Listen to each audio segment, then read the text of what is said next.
Bienvenidos a Negociación desde Cero. Mi nombre es Simón Pérez. Este podcast está producido en alianza con el American Negotiation Institute, Instituto Americano de Negociación. Preparen la cabeza porque voy con todo a enseñarles lo necesario para que tengan éxito en sus negociaciones. Y recuerden que no obtenemos lo que nos merecemos, sino lo que logramos negociar. Antes de empezar el episodio de hoy, quiero advertirles que hay un poquito de ruido de fondo en esta entrevista que realicé, ya que el entrevistado se encontraba en un lugar abierto. Nada grave, sin embargo, se los quiero dejar saber para cuando escuchen algún ruido que se mete en la grabación y sepan disculpar. Muchas gracias. En este podcast hablamos de cómo negociar con otras personas para conseguir lo que queremos.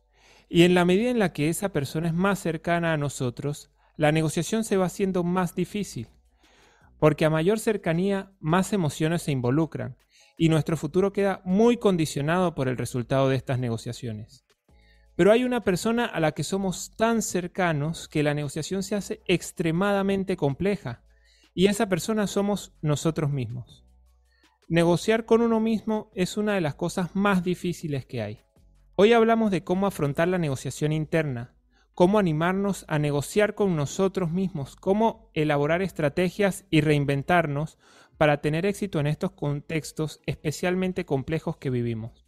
Y para este tema tan complejo de abordar, estoy muy feliz de que hoy nos acompañe la profesora Norbith García, experta en estrategia de negocios y mercadeo, coach de emprendimiento, directora ejecutiva de Siems Instituto Gerencial. Pero más allá de todos esos títulos, Norbith es una gran persona. Y lo digo porque tuve la oportunidad de ser su alumno en la Universidad de los Andes. Y la verdad que puedo dar fe de que es excelente persona y profesora y hoy nos va a ayudar a recorrer el camino del cambio y la negociación interna. ¿Cómo está, profe? ¿Cuánto tiempo? Hola Simón, ¿cómo estás? Agradezco inicialmente la oportunidad que me permites a través de este encuentro de conectarme contigo y con tu audiencia. Me hace muy feliz. Profesora, cuéntenos un poco acerca de usted y a qué se dedica ahora. Yo trabajo como directora ejecutiva de CIEN Instituto Gerencial acá en Venezuela. Es una empresa educativa que forma líderes, emprendedores, con la idea de que cada quien amplíe el observador que es de su entorno, amplíe el observador que es de su vida, y esa nueva manera de mirar las cosas le permita ejercer una mejor acción y obtener mejores resultados. Eso por una parte. Por otra parte, asesoro emprendedores desde hace mucho tiempo. Es parte de las cosas que más me apasionan hacer. Y les acompaño a hacer realidad los sueños, a creer en sí mismo y a creer que eso que sueñan es posible. Hermoso su trabajo y creo que le vamos a sacar mucho provecho hoy en esta conversación a todo eso que usted sabe. Profesora, yo he visto empleados quejándose de sus jefes, jefes quejándose de sus empleados, la gente quejándose de la situación. En resumen, todo el mundo quejándose de todo el mundo. Y lo que observo es que todos quieren cambiar a los demás, quieren cambiar su entorno, pero nadie se mira a sí mismo, nadie mira para adentro. ¿Por qué es tan difícil esa mirada hacia adentro, pararse a pensar y decir, un momento, ¿soy yo quien tiene que cambiar para tener éxito? Bueno, tú sabes que hay un dicho antiguo muy conocido, una frase: como es adentro, es afuera. Y es porque cada uno de nosotros es un observador de la realidad. En coaching decimos, en el coaching ontológico, que cuando el observador observa, se observa. Y eso que observa es el reflejo de lo que está dentro. Esto quiere decir, Simón, que nosotros podemos percibir el mundo de afuera en función de todo lo que nosotros sabemos, conocemos y hemos experimentado. La interpretación siempre se fundamenta en lo que nosotros conocemos. Entonces, todo cambio que queramos ver fuera de nosotros, principalmente inicia por una mirada al interno. El mundo pasa a ser como un espejo, como un reflejo de nosotros mismos, como un reflejo de lo que pensamos, de lo que sentimos. Entonces, en la medida que nosotros nos trabajamos a nosotros mismos, nos conocemos a nosotros mismos, en esa misma medida nuestra percepción del mundo se modifica. Con esto que me estás diciendo que nos quejamos del jefe o si soy jefe de mis trabajadores, yo ahí invito a pensar que el otro está allí como un maestro. Eso quiere decir que las personas son, los encuentros que tengo con ellas, la interrelación que tengo con ellas son las mejores oportunidades de verme. Porque una de las cosas que, por ejemplo, yo me pregunto, Simón, cuando algo externo me molesta o me incomoda, es que tiene que ver esto conmigo. Y siento que cuando algo más me molesta afuera es porque internamente pasa a ser algo de lo que está pendiente en mí por trabajar. No podemos cambiar el mundo, no podemos cambiar lo que afuera está. De lo único que nosotros podemos tener control, y control entre comillas, es de nuestras propias acciones. Aquellos que no nos gusta afuera, que nos gustaría que fuese diferente, incluido las personas y la forma en que actúan, es la mejor oportunidad que nosotros podemos tener para que eso sea un reflejo o una alerta de las cosas que están pendientes por trabajar en nosotros mismos. Tiene sentido. ¿Sabe, profe, que una vez a mí me tocó trabajar, me pusieron de supervisor de un compañero que para mí era imposible darle órdenes porque yo sentía que no me hacía caso, que él hacía prácticamente lo que él quería y me daba mucha rabia que él hiciera eso. Y yo lo que no podía ver en el momento era que a mí me estaban faltando habilidades gerenciales. O sea, el problema no lo tenía él. El problema lo tenía yo en que yo no sabía cómo ir a nivel gerencial a enfrentarme con él. Y entonces, claro, él era como era siempre. El problema era que yo no lo podía llevar a hacer las cosas. Y después de que yo internalicé mucho tiempo eso, me capacité y volví con otra mirada, después descubrí que era re buen trabajador y que la verdad tenía mucho potencial, pero simplemente había que saberlo llevar de otra manera y en principio pensé que el cambio estaba en él y después me di cuenta que el cambio estaba en mí y me recuerda mucho esto que usted me está contando a esa experiencia que tuve. Es mirar al otro como un maestro. Yo creo que la mayor enseñanza de vida que nos permite ir haciendo foco en nosotros y ir mirando de esto que está ocurriendo que no, que deseo que sea diferente, qué relación tiene conmigo y en qué puedo yo cambiar, qué puedo modificar en mí para que este relacionarme con el otro o esta forma de relacionarme con las circunstancias se pueda modificar. Y ahí se abre un mundo de posibilidades. Y, profe, sabe que yo he visto, por ejemplo, cuando nosotros vemos en otros, ¿no? Lo que otros tienen que cambiar, que me gustaría que esta persona fuese más amable o que esta persona fuese más legal o que esta persona me gritara menos, pero ¿cómo detectamos en nosotros mismos que hay que cambiar? Porque uno siempre, por lo general, dice, yo lo estoy haciendo bien. Entonces, ¿cómo uno detecta en sí mismo cuáles son las cosas a cambiar? Bueno, uno de los indicadores es esto que tú me estás diciendo. Cuando estoy interrelacionándome con el otro y algo me molesta. Ahí hay un buen indicador de un punto que puedo trabajar en mí. Porque ¿qué debo trabajar en mí en esta circunstancia para que mi relación con esta circunstancia se modifique? Para que sea diferente. A veces también sucede, yo no sé si te ha pasado, Simón, que las situaciones se te repiten. O sea, que la vida te coloca y te vuelve a colocar en situaciones similares, en contextos distintos, pero con personas diferentes, pero que a la larga las circunstancias se parecen. Esa también es una forma en que la vida te muestra los aspectos en los que son necesarios la trascendencia. O sea, un aspecto de tu vida en lo que hay que trabajar. Entonces, cuando la vida, tú sientes que hay una situación que se está repitiendo constantemente, es una alerta que te permite mirar hacia adentro, sobre todo porque cuando se repite, no estamos de acuerdo con los resultados que estamos obteniendo. Entonces me está repitiendo y no me gusta el resultado que estoy obteniendo. Entonces hay otro factor importante que nos permite mirar aquellas cosas que son importantes atender en nosotros. Y es cuando los resultados que estamos obteniendo no son los que nosotros queremos o esperamos. Entonces fíjate que te estoy dando 3 formas de ir mirando los posibles aspectos a atender para hacer los cambios internos. Y hay otro, tú sabes que en coaching hay algo que se llama vivir en transparencia. Vivir en transparencia es cuando todo lo que está ocurriendo en la vida es como tú lo estás esperando. Pero la vida a veces te trae quiebres. Y los quiebres son esas circunstancias que tú no esperas, que además rompen tu transparencia.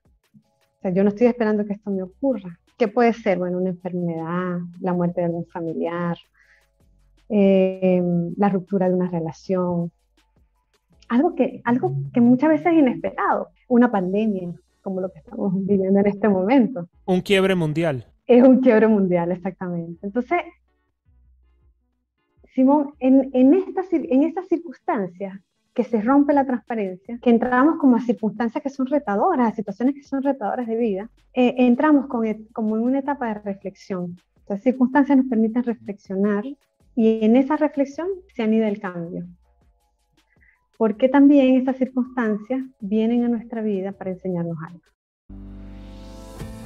En un mundo tan globalizado como el de hoy, y con el aumento del teletrabajo, cada vez nos toca negociar más y más con personas de culturas e idiomas distintos al nuestro.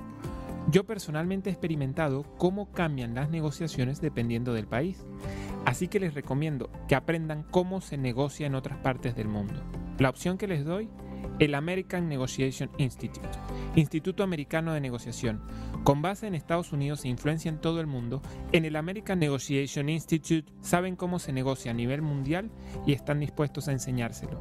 Vayan a americannegotiationinstitute.com y descarguen todas las guías gratuitas de negociación que hay disponibles. Si usted está empezando con el inglés, descárguese el glosario básico de negociación inglés-español. Así va aprendiendo de ambas cosas. Si su nivel de inglés es medio o avanzado, descargue la Ultimate Negotiation Guide, por ejemplo, que le enseña a preparar una negociación en inglés a detalle. Ya sea cual sea su nivel de inglés, le recomiendo el Negotiate Anything Podcast. Es un podcast hermano de este, Negociación desde cero, y está en inglés, donde va a escuchar a gente de todo el mundo hablando de negociación y además va a practicar la comprensión de ese idioma. Todos los links están en la descripción. www.americannegotiationinstitute.com Finding Confidence in Conflict. Yo he visto particularmente, no sé si es una observación que he tenido yo y quizá esté sesgada, pero muchas veces como la gente va enseñándole los padres a hacer a sus hijos y los hijos a sus hijos y así, como que los mismos errores los tienen los mismos integrantes de la familia. Muchas veces un error que tenía mi papá me lo trasladó a mí y yo no lo percibo como error, pues porque lo vi natural siempre. Y entonces uno ve que las situaciones que tuvo el papá, uno las repite y después las repite en los hijos y así. Es decir, que quizás no solo se nos repitan a nosotros, sino que si nosotros no lo cambiamos es como una cadena infinita de repetición, ¿no? Sí, porque se dice que las personas aprendemos estructuralmente en los 7 primeros años de nuestra vida. Y normalmente aprendemos de niños de las cosas que vemos, de los seres que nos rodean. Lo que vamos aprendiendo muchas veces lo tenemos consciente, pero muchos de esos aprendizajes que surgen en esa etapa de vida están de forma subconsciente. Y luego de adulto, yo no sé si te ha pasado, pero a veces ocurre que una cosa es lo que yo he aprendido que debo hacer y otra cosa es lo que hago. Lo que hago sobre todo en circunstancias que son críticas, donde la vida me pide como interesa o donde estoy sujeta a emociones. Entonces siento que el accionar que tengo en la vida es distinto a lo que de pronto yo pienso que debe ser, o luego reflexiono y digo, pero ¿por qué hice esto? Pude haber hecho otra cosa. Y es porque muchas de esas cosas las hacemos en automático, porque en algún momento de nuestra vida lo aprendimos y está atrás como repitiéndose, así como cuando aprendemos a manejar, que al principio tenemos mucha atención en la fase esta inicial del aprendizaje, pero luego lo hacemos en automático. Muchas de las cosas que repetimos en automático fueron aprendidas en alguna fase de nuestra vida y están de forma subconsciente. ¿Qué es lo lindo? Lo lindo es poder mirar esas situaciones. A veces en la interrelación con los otros, las personas nos dicen, mira, estás haciendo esto y esto no me agrada o me parece que esto te hace daño cuando lo haces. Y muchas veces es transparente, así como te decía anteriormente de que las personas vivimos en transparencia muchas cosas, o sea, las estamos haciendo y no sabemos que las estamos haciendo, no estamos conscientes de ellas. Así como cuando conducimos y vamos al trabajo, que prácticamente vamos en automático. De hecho, nuestra mente puede estar en otra cosa y el resto del cuerpo está en automático, muchas veces sin prestar total atención a lo que estamos haciendo, llegamos al lugar de destino. Así sucede con otras áreas de nuestra vida, con otras conductas. Entonces, aceptar, Simón, que eso nos ocurre a todos. Aceptar que tenemos a papá, que tenemos a mamá incorporados, porque ellos fueron nuestros modelos de aprendizaje inicial. Y que así como aprendimos sus aspectos maravillosos, también copiamos algunos modelos que quizás para ellos funcionaban, pero que ya para nosotros no. La vida nos irá mostrando a través de los resultados cuando algo no funciona para nosotros. Y cuando esos resultados no nos gusten, ese desagrado por el resultado nos va a dar una gran oportunidad para poder gestionar un cambio en la vida. Lo lindo de esto, Simón, es hacerlo con amor. Y esto te lo digo porque desde el amor las cosas surgen fáciles. Fíjate que tú en la introducción decías que difícil es negociar con nosotros mismos. Y yo te invito a mirarlo no desde la dificultad, porque realmente desde el amor todo es sencillo. Si nos amamos a nosotros mismos, nos dejamos aparecer desde el respeto y la legitimidad. Nos aceptamos tal y cual somos. Ahorita recuerdo unas palabras, una frase que decía el doctor Humberto Maturana, un biólogo chileno, muy conocido en el área de desarrollo personal. Él decía, amar es dejar que el otro aparezca, sin expectativas, sin prejuicios y sin exigencias. Entonces, ¿cuántos prejuicios tengo de mí? ¿Cuánto me juzgo? ¿Cuánto no me acepto? ¿Cuántos estándares me coloco para ser de una forma distinta a la que soy por prejuicio? Mi invitación es a cualquier cambio, hacerlo desde el amor. Y desde el amor implica hacerlo desde la aceptación y hacerlo desde el respeto. Desde el respeto hacia mí, desde el respeto a quienes me precedieron, desde el respeto a quienes me rodearon, a lo que pude aprender, a las posibilidades que tuve. Y a entender, Simón, que hacemos lo mejor que tenemos con lo que podemos en cada momento. Y que efectivamente cada uno va evolucionando en el camino. Y es muy fácil desde el hoy juzgar el ayer, porque hoy sabemos otras cosas, hoy tenemos nuevas distinciones, hoy podemos, hoy vemos, hoy somos observadores distintos de las circunstancias. Pero en ese momento, donde yo actué como actué, hice lo mejor que pude con lo que tenía. Y desde ahí todo cambio es fluido, es amoroso, es sencillo, no es forzado. ¿Cómo evitar caer en el conformismo? Porque, por ejemplo, yo llevo años bajando de peso y ahora se me hace más fácil, pero en un principio me costó mucho hacerlo al principio porque yo decía, bueno, pues quiero comer esto, quiero comer lo otro, y yo mismo me saboteaba, ¿no? O sea, como que me perdonaba las cosas y terminaba con una brecha, ¿no? Como usted dice, entre lo que hago y lo que debo hacer.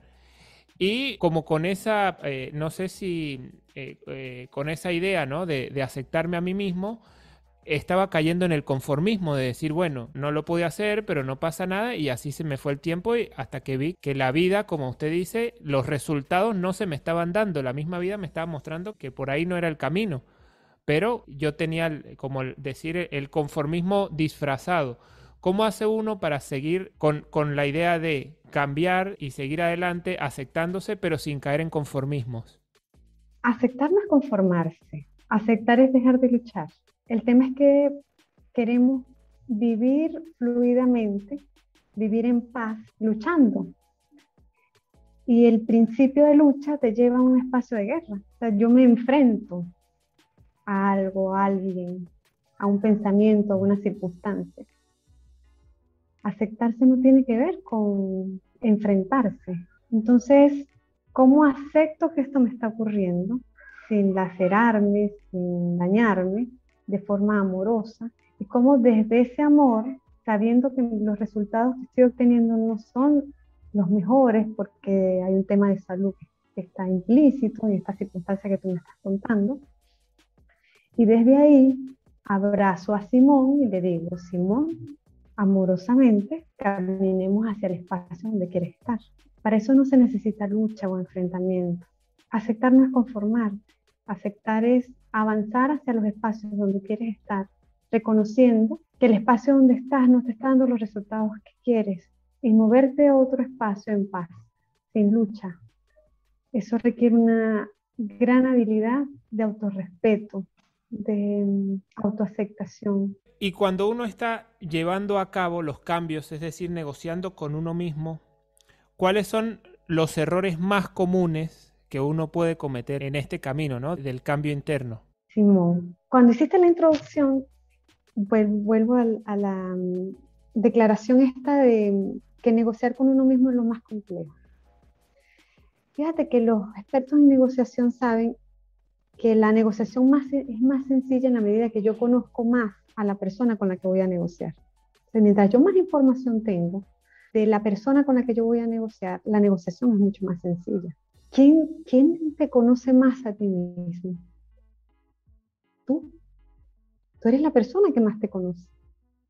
Entonces, si tú eres la persona que más te conoce, negociar contigo debería ser un proceso hermoso, fácil, porque sabes precisamente cuáles son tus virtudes y cuáles son los espacios en los que se convierten como en oportunidades de mejora para ti. Ese autorreconocimiento de ti fluye en la medida en que más te amas.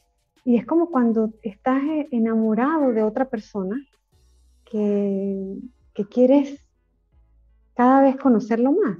Es decir, que es como que se va abriendo un mundo y cada vez quieres adentrarte más a ese mundo. Cuando te amas a ti mismo, conocerte pasa a ser como una pasión, pasa a ser algo muy estimulante. Comienzas a abrir espacios de ti que de pronto no conocías. Y esos nuevos espacios te hacen, te generan oportunidades de mejora, te generan espacios de admiración de ti mismo. Ese autoconocimiento te hace crecer. Mi invitación es a negociar contigo desde el amor, a adentrarte a conocerte desde el respeto de tus espacios vitales, desde el respeto a tu historia, a tus vivencias y a tus logros. Y así como puedes ver en ti los espacios de mejora, ver también los espacios que has logrado, todo lo que has alcanzado, celebrártelo. En el ejemplo que me colocabas, por ejemplo, el de bajar de peso, es celebrar cada kilo que vas bajando, pero también conocer el espacio que de pronto te llevó a ganar peso, porque el conocerte a ti mismo involucra el escuchar a tu cuerpo y el darte cuenta si eso fue de pronto ansiedad, si fue algo que querías llenar, o si fue un gusto, un placer, es algo que te agrada, disfrutar de la comida, por ejemplo. Entonces, el conocerte en ese espacio, el reconocerte en ese espacio, pero sin juicio. Así como Maturana dice, dejar de aparecer sin prejuicios, sin exigencias, desde el respeto y el espacio de legitimidad, conociéndote así, viéndote así, en ese momento tomas decisiones. Dices, bueno, gané peso por estas razones. Amorosamente entenderte. Y dado que los resultados no son los que te funcionan por tu salud, moverte a otros espacios. Tomo este ejemplo, pero así como este ejemplo, Simón, hay muchísimos ejemplos en la vida, donde entramos a procesos de cambio desde la exigencia, sin respetar de pronto el hecho de que eso ha aparecido en nuestra vida, porque era la forma que lo aprendimos, porque era la forma en que sabíamos hacerlo, porque quizás era una conducta que vimos, que pensábamos que era lo natural, porque fue una forma de interrelacionarnos de pronto desde niños. Lo aprendimos así, no hay culpa, solo hay una responsabilidad con los resultados que esa conducta me está generando y con la posibilidad de querer ser mejor y avanzar hacia espacios que son diferentes.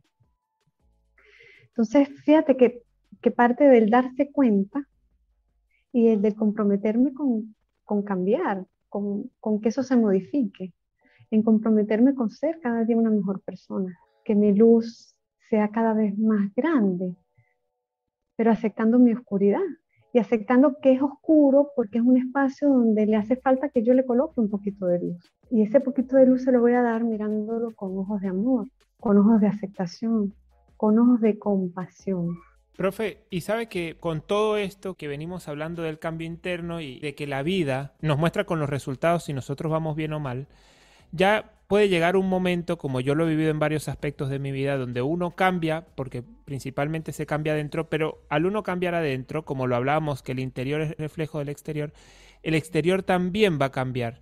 Y entonces uno se puede llegar a ver en una situación en la que se llene de miedo porque el exterior que uno siempre vio de una manera, ahora es distinto. Si uno cambia, por ejemplo, su manera de hablar, va a haber un impacto distinto en las personas que lo escuchan. Y a veces uno no está quizá preparado mentalmente o emocionalmente para ver cambiar a su entorno. Entonces viene el miedo. El miedo a que uno salió ya, hizo su cambio interno, pero externamente hay otra esfera, hay otro, ya no está uno en su zona de confort. ¿Cómo evitar que ese miedo nos contraiga tanto y nos contenga que nos vayamos atrás y demos vuelta y tiremos atrás el cambio que hemos hecho? Bueno, en primer lugar, cuando estamos en espacios emocionales, ¿no? Lo primordial es aceptar la emoción que está surgiendo y entender que esa emoción que está surgiendo porque está conectada con una manera de explicar mi entorno, con una forma en la que yo estoy viendo el mundo que me rodea o la circunstancia en particular. Entonces, si me está dando miedo, aceptar primero el miedo, que lo estoy sintiendo. Y ninguna emoción es mala. El miedo es una emoción que nos permite defendernos. Está allí para garantizar nuestra supervivencia. Dado que garantiza nuestra supervivencia, el miedo te puede o paralizar o o atacar o huir. Entonces fíjate que ante un cambio, si sientes miedo, una de las alternativas que tú me estás planteando es huyo, es decir, vuelvo al estado anterior. Otra alternativa es no hacer nada, o sea, ahora esa área de mi vida como que la omito, es como que ya yo no doy mi opinión en ese espacio, me paralizo. Es con lo que antes hacíamos cuando estábamos en las cavernas, nos hacemos el muertico. Eso conmigo no es. Sucede el hecho y busco que pase desapercibido. Y lo otro es que lo enfrente, y a veces cuando enfrentamos desde el miedo no medimos las consecuencias. Si el miedo me lo está generando mi forma de pensar, ¿sobre qué tengo poder? Sobre la modificación de esa forma de pensar. Y entender que esa es una explicación de múltiples explicaciones que yo le puedo dar a esa circunstancia. Esa circunstancia, eso de que la gente no entiende el cambio o que hay un rechazo, puede tener otra explicación. Preguntarme, por ejemplo, si esa nueva forma en la que estoy siendo está siendo amorosa en mi relación con el otro. Si yo estoy imponiendo esa manera, o esa manera está fluyendo en mí desde la paz, desde la tranquilidad. Si esa nueva manera me está generando situaciones interpersonales, lo que está en mí es poder mirarla y ver la posibilidad de hacerlo de una forma distinta. Entonces fíjate que siempre está en ti el poder modificar algo que no te está generando resultados. ¿Sabe, profe, que eso me recuerda? Yo una vez, bueno, toda la vida me fue muy difícil siempre decir que no. Y acá cuando empecé mi vida en Buenos Aires, pues me lo cobraron fuertísimo, porque si uno es una persona que a todo dice que sí, es muy fácil que se le acerque quien le saque provecho a eso, ¿no? Y entonces estuve leyendo y había un negociador que se llama William Ury que decía, para decir que no, tiene que empezar diciendo que no, diga que no. Y lo hice entonces en un momento en una situación en la que ya sabían todos que yo iba a decir que sí, pues me animé y dije no. Entonces ahí consideré que hice como una nueva versión de mí, ¿no? Sí, pero fíjate que si lo haces desde un espacio de paz, es decir, no de lucha, ni contigo ni con los otros, sino hay que decir que no es necesario porque el espacio que estaba habitando me estaba generando resultados que no quería. Entonces pasa a ser sano para ti. Y decir que no pasa a ser liberador si lo haces desde la paz y no de la lucha. Si lo haces desde el respeto. Y fíjate que los no Hay no que son como rotundos, pero hay no que son no en este momento, puede ser después, o hay no que son negociados. Entonces también ir probando la gramática del no o las distintas variantes que puede tener este no. Entonces comienzo a probarme en este espacio en el que empiezo a decir que no. Empiezo a decir que no hoy, pero te puedo decir que sí a esto el fin de semana. O te digo no hoy, en este momento, pero si tú de pronto con mi hijo me toca conciliar. Te coloco ejemplos. Entonces, si tú me ayudas con esta actividad del hogar, yo puedo jugar contigo dentro de un rato. Ya hasta una simple declaración de no puede tener variantes que te abren posibilidades. Entonces, algo que pudiese pensarse que te cierra, alguna posibilidad comienza a convertirse en un factor habilitador de espacios de posibilidad. Claro, como decir que el no es un sí a otra cosa. Exactamente. Profe, bueno, para los que no quizá lo estén escuchando después, esto lo estamos grabando en agosto del 2021, donde estamos en una pandemia mundial y donde a mucha gente le ha tocado cambiar. He visto gente que tenía un café y está de profesora, y he visto gente que era deportista y tiene una tienda de ropa. Y ahora, en este mundo donde todo se reorganizó o se está reorganizando en este preciso momento, ¿qué ventaja le puede traer a la gente la oportunidad de mirar para adentro y reinventarse, del que es ingeniero, que pueda terminar montando una tienda de dulces y así? ¿Qué ventajas le trae a la gente hoy mirarse para adentro y pensar en la reinvención? Qué bonito esta posibilidad, esta oportunidad que nos está dando la vida para explorar lo que es la flexibilidad y la fluidez. Ser flexible significa tener capacidad de adaptarnos. En mi trabajo de consultoría, por ejemplo, he visto muchas empresas que les ha tocado empezar a hacer cosas diferentes. Tengo el ejemplo de una empresa que distribuía papelería y ahora distribuye insumos médicos. En la empresa que dirijo, por ejemplo, el adiestramiento online era circunstancial, o sea, eventualmente teníamos adiestramientos online o había una gama de programas que se ofrecían online. Pasamos a una fase donde el 100% de nuestro adiestramiento es online, pero de alguna manera en algún momento la explicación era esta circunstancia nos obligó, pero realmente no nos obligó, fue que nos dio la posibilidad de explorar otros espacios y darnos cuenta que en esos espacios igual somos efectivos, somos eficientes, logramos los objetivos. Y a la final lo importante es hacer las cosas que nos gustan hacer y que además eso implique una retribución. O sea, dar lo mejor de nosotros y que eso implique una retribución. Lo demás comienza a ser prejuicios. Por ejemplo, si veo a un profesional que de pronto era ingeniero que abrió una tienda de ropa, decir, mira, ya como no consiguió trabajo como ingeniero, es posible que dentro de él exista un comerciante. Vuelvo a Maturana con esto de interrelacionarnos amorosamente. Si le funciona, si está bien para él, si él logra un espacio de expansión y además de beneficio económico, qué maravilloso. Qué maravilloso que la vida le ha permitido hacer esa exploración, cambiar. Y la vida es cambio, Simón. Todo es cambio. Solo que en este momento tenemos un quiebre, y un quiebre colectivo. Pero a todos nos toca cambiar. Nuestro cuerpo cambia constantemente, día a día, minuto a minuto. Nuestras células se modifican minuto a minuto. Nuestro propio cuerpo es sinónimo de eso.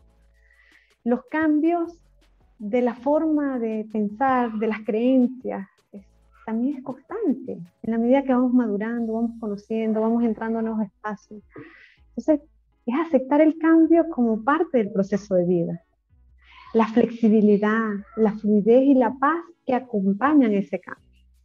Porque a la final, mientras más rígidos somos, estamos siendo contrarios a la esencia de la vida. La esencia de la vida es el fluir, la esencia de la vida es el cambio.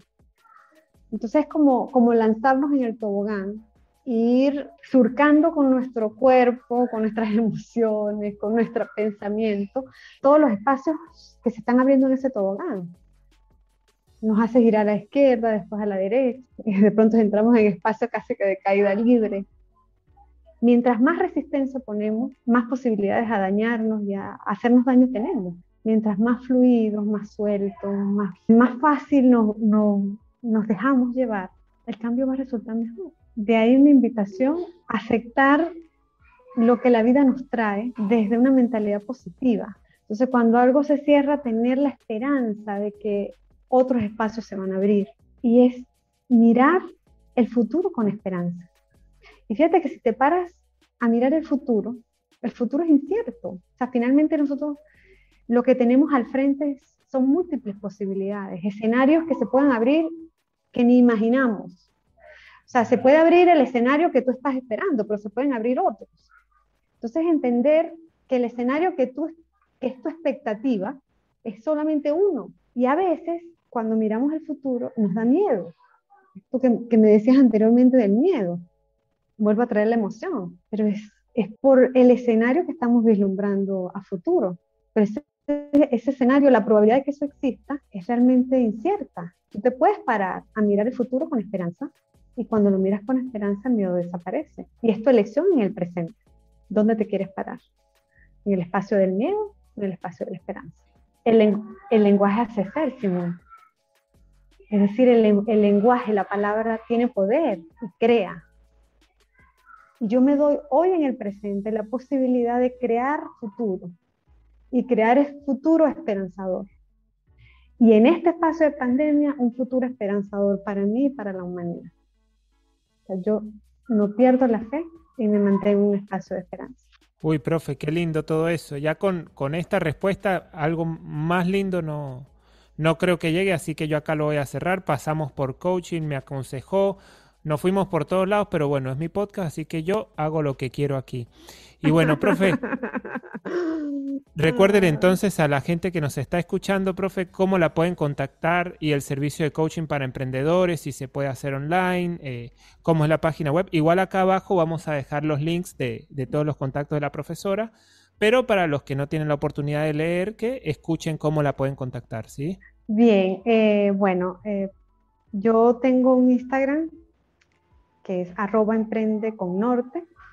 Mi correo electrónico es emprendeconnorte1@gmail.com y por allí nos podemos contactar y con todo gusto puedo acompañarles, tanto en situaciones personales o coaching de vida, como coaching de emprendimiento.